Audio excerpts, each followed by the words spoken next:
I'll never forget what my grandfather told me about his experiences in World War II. You see, my grandfather was actually at Normandy. He stormed the beaches. He claims, at least, he was among the first. The boats, of course, made their way through shell fire towards the beaches. It was him and Pippa and Skip and Dunko and Winker and Watson. The boat crashed against the shore.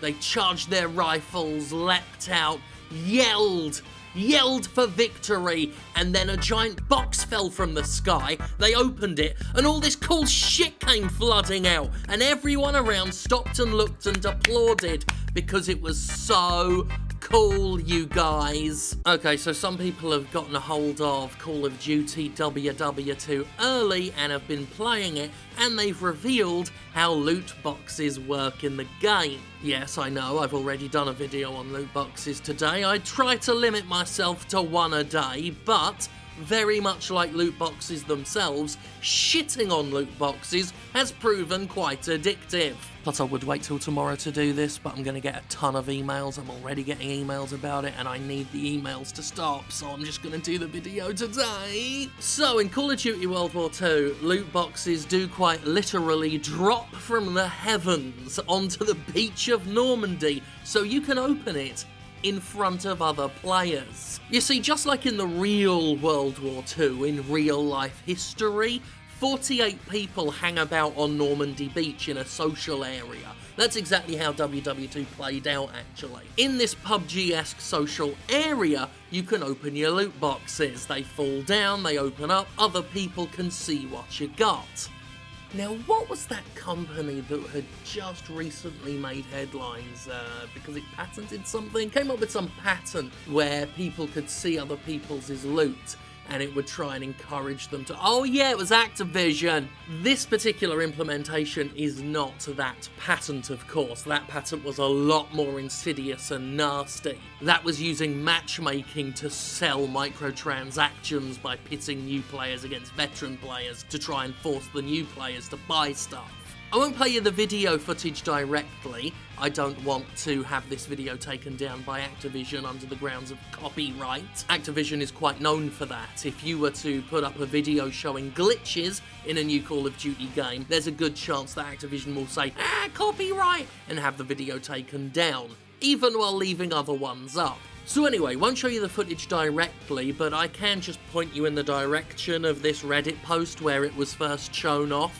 This is just a screenshot of the Reddit post. You can see the box dropping from the sky, just like real-life World War II, the box opening up, and the little cards all flying out so everyone can have a good old look at what you got. But remember, of course, microtransactions are just optional. They're just about player freedom and choice, and that's why Activision has come up with a way to try and make as many people as possible jealous of other people's things in a naked bid to get them to purchase shit.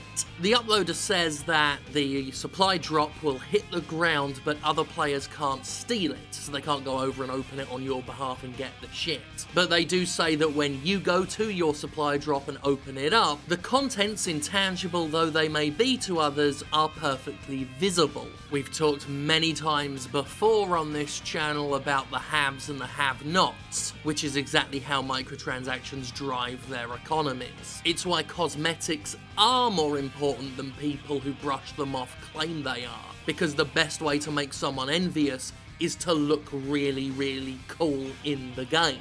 Activision has done what Activision does and taken that haves-have-not system and made it just that extra little bit slimier. The usual excuses apply to World War II. The usual excuses have been trotted out by the game's spokespeople.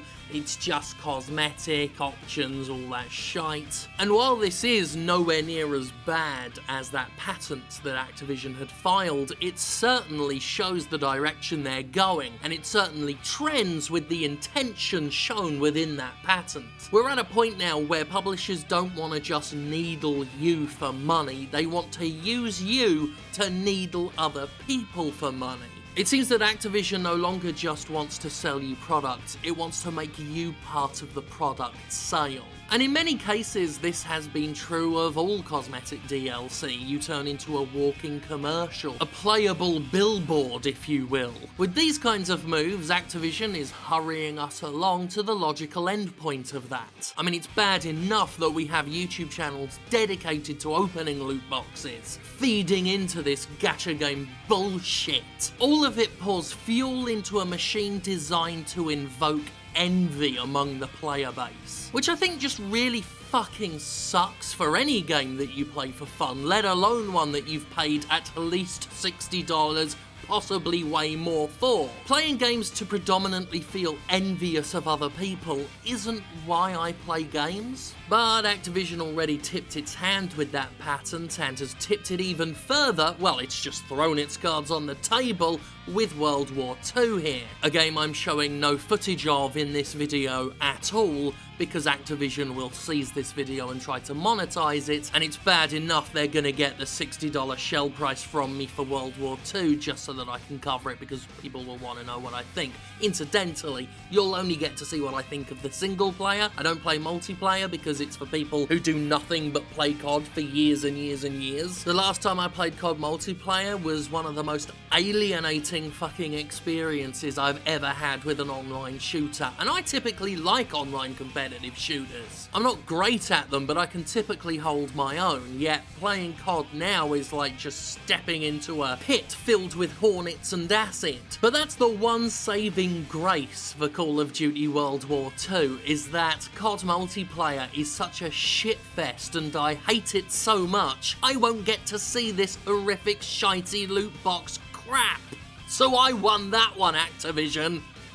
I won that one! Ah! But it's shit like this that has caused me to produce so many videos this year on what some would call the same topic over and over. And it's most basic. Yeah, you can just boil it down and say, my god, he bangs on about microtransactions a lot, doesn't he? And you're right. But one thing that gets forgotten is that I cover bold new leaps, bold new transgressions, bold new methods of taking the piss out of one's customer base. What's fascinated me most about 2017, the year of the loot box, isn't just that loot boxes exploded onto the scene in the wake of Overwatch. It's not just that more games have started to use them. It's that with continued implementation in a stunningly short amount of time, companies have pushed the concept further and further and further. With Destiny 2, Shadow of War, Star Wars Battlefront 2, Call of Duty World War II, each AAA interpretation of loot boxes has had its own special, unique, nefarious,